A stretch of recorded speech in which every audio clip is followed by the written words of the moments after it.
Democrats in Washington state and in progressive states like in Oregon and California, in New York, although New York is coming back to sanity, I think, a little bit, they use public safety as a tool of control. And one of the things that I've talked about, and it might have sounded conspiratorial at the time, is just it has to be intentional, the way that they've eroded public safety in our states. Because I can't really think of any other motivation, right? If it's not being done intentionally. And so during my red pilling, as I've sort of sought to understand this, a pattern has become really clear, and I've talked about it on the show before, and I'm going to now provide receipts for what we're seeing happen right now on the public safety front that prove this sort of theory, that what the government's doing in these blue states is intentional to try to grow the size of government.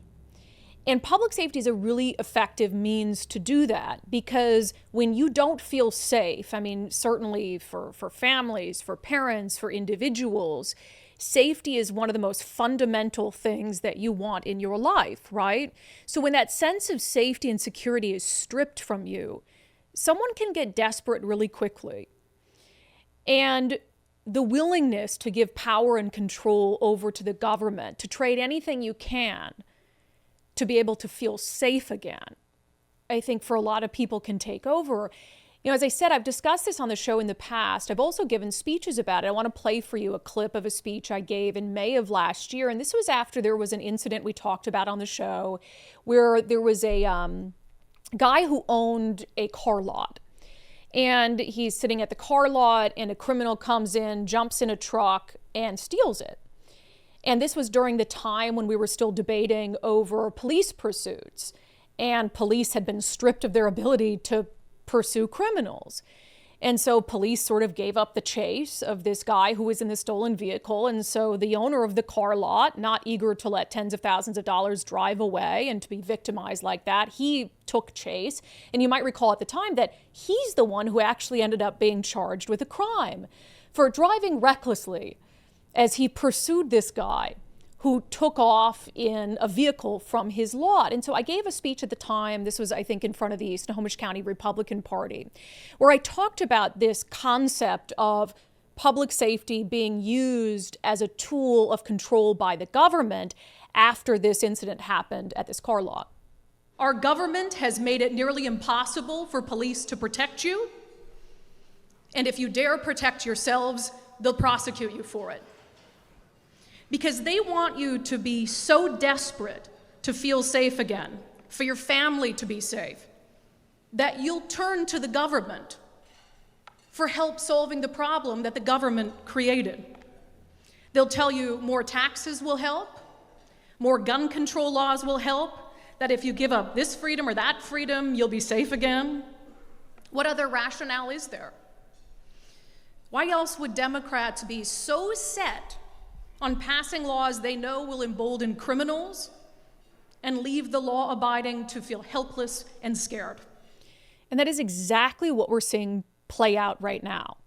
So here is the pattern, if you will. So they take power away from the police defunding, laws like limiting police pursuits, laws making it less advantageous for police to be able to use force to protect themselves or citizens because they're worried about going to prison. So they take power away from the police, and then they take power away from people to protect themselves. We see that now, and we've seen it in the previous 10 years in earnest, stripping you of your Second Amendment rights to be able to bear arms to defend yourself and your family. So they take power away from the police. They take power away from people. They give power, and they embolden criminals, which we're seeing over and over with what can only be described as pro-criminal policies that reduce punishments for people who actually use guns to commit a crime. So take power. I want you to understand this very clearly and to be able to articulate it to other people who haven't caught on yet. Take power away from the police. Take power away from you personally. Empower criminals. And what is the result of that? Chaos and fear. What are we seeing right now? Chaos and fear. What does chaos and fear lead to? Desperation. where you are absolutely desperate to feel safe. So desperate, in fact, that you're willing to allow Democrats to grow the size of government. You'll do anything. New taxes? You want new taxes? Will that help keep us safe? Okay, I'll agree to new taxes. I'll give you more of my money. I'll give up liberties and I'll give you more of my money. Just please keep my family safe. That is exactly what they're doing. It's intentional. It's strategic.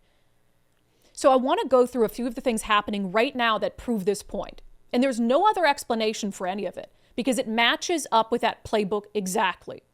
So as you know, there are multiple jurisdictions facing budget crises in Washington state. So at the state level, they're facing like a $10+ billion budget deficit, totally self-induced.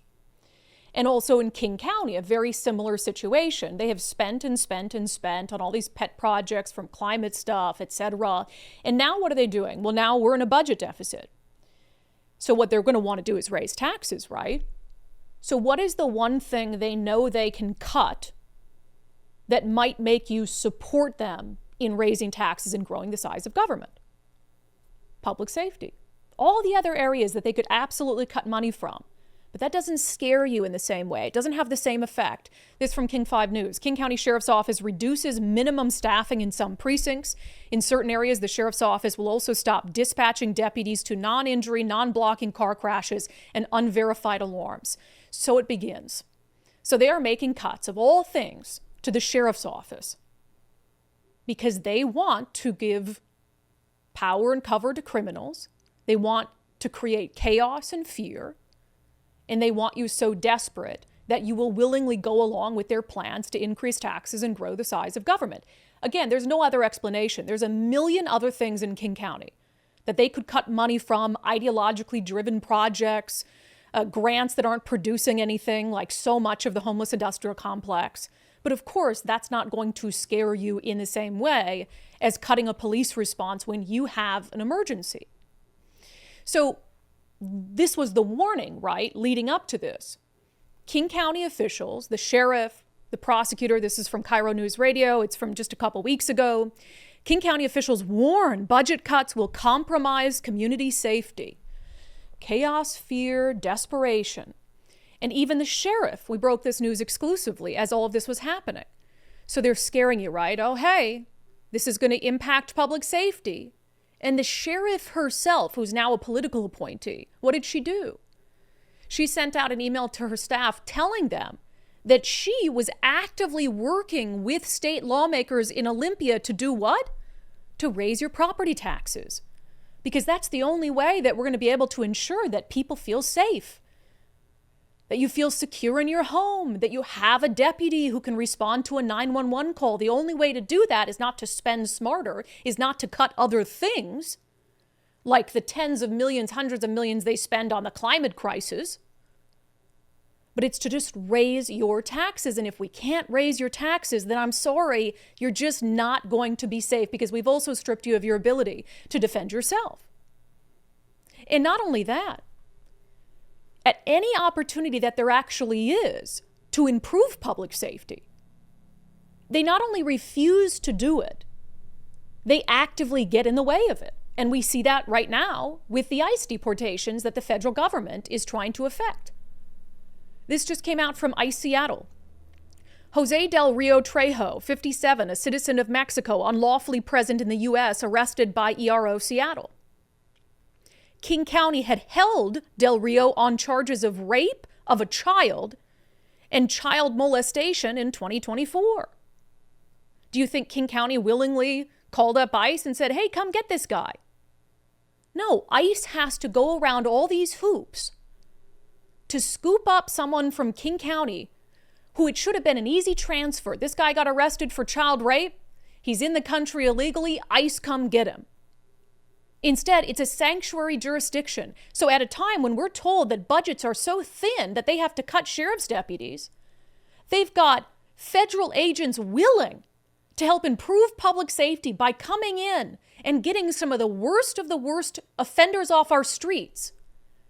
King County Sheriff's Office actively stands in the way. Our jails actively stand in the way of making that easier. because we're a sanctuary jurisdiction. So we don't have enough money to send a deputy to your door if there's a life or death emergency. But we're still not going to assist federal agents who are willing to do this work for us. Taking child predators off the streets, taking murderers off the streets. All because our woke ideology gets in the way and because they don't want the streets to be safer. They don't want the streets to be safer because they use public safety as a tool to grow the size of government. That is the truth. It's as plain as day. Why else would they do anything that they have done in the past 5 years? Defunding the police, taking away your ability and eroding your ability to protect yourself and your family. Turning around, stopping the feds and their efforts to improve public safety in states that aren't willing to do it themselves. Stripping police of the ability to pursue violent criminals. Prosecuting police officers unsuccessfully for murder. Introducing bills that's only goal is to ease punishments for violent criminals. Attempting to lower punishments for drive-by shooters who kill someone. Attempting to lower sentences for gun offenders, for adults who cook meth around kids, for gang members who recruit juvenile gang members to commit crimes on their behalf. Attempting to allow juveniles who kill up to 2 people to petition for early release at the age of 24 and let them back onto the streets where we would have to pay their rent. You take it all.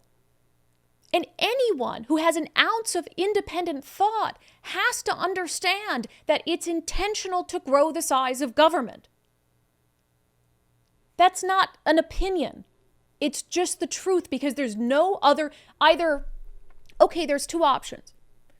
Either they are absolutely evil and they want you and your family to die, painful deaths, or they're using public safety as a tool to grow the size of government. Those are the 2 options then. Pick one. Hell, maybe both are true. And then, of course, they cozy up to criminals. I had to play this because it came up after the show yesterday. So, of course, we discussed this Percy Levy guy who has been held up as this wonderful story of redemption. Oh, criminals. He was given clemency by Jay Inslee in 2019.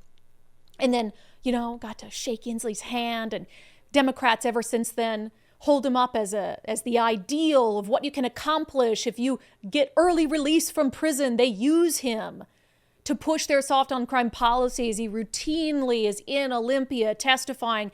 This is from the Linwood Times, testifying on behalf of pro-crime bills, pro-criminal bills. Well, then what happens? He's picked up, back in jail, caught with illegal guns and enough fentanyl to kill 250,000 people.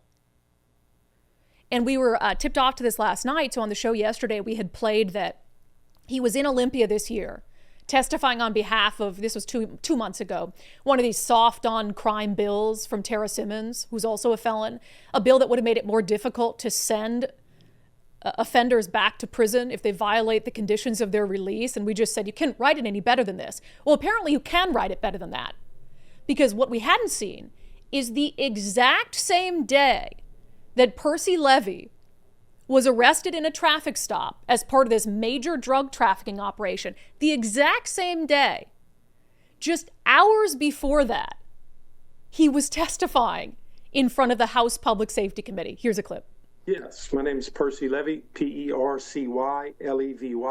I am formerly incarcerated. I now work for the Washington Defender Association as the public outreach specialist. One of my main parts of my job is assisting people coming out of prison. I start working with them from the inside, and then I work with them all the way through release and into the community. I think it's important for this bill to know that the majority of the people I work with have done 15, 20, 25, 30, sometimes 40 years of incarceration. We're out here as nonprofits and for-profits, trying to make sure we get these guys at the gate and give them the best opportunity to succeed that they can have. So that's why I personally think this bill is such a good bill, if we can improve upon that. Well, thank you very much. Very informative comments, and thanks for the work you're doing, and congratulations on your successful transition there. So are there any questions? You can't write it any better than that. hours after that testimony, hours after the chair of the Public Safety Committee, Roger Goodman, notoriously pro-criminal, hours after Roger Goodman said, congratulations on all your success and thank you for all the work you're doing in the community, Percy Levy was in handcuffs by a regional drug task force, arrested with enough drugs to kill everyone in Everett and then some, 250,000 people and illegal guns. But again, couldn't write it any better because Roger Goodman thanks him for the work he's doing. And you know what? I think even in hindsight, Roger Goodman means it. He's glad people like Percy Levy are out victimizing communities, peddling hard drugs, peddling deadly drugs. Why is he glad? Why does he like the work Percy Levy is doing? Because it helps them in their efforts to grow the size of government. There's no denying it. The red pilling is complete.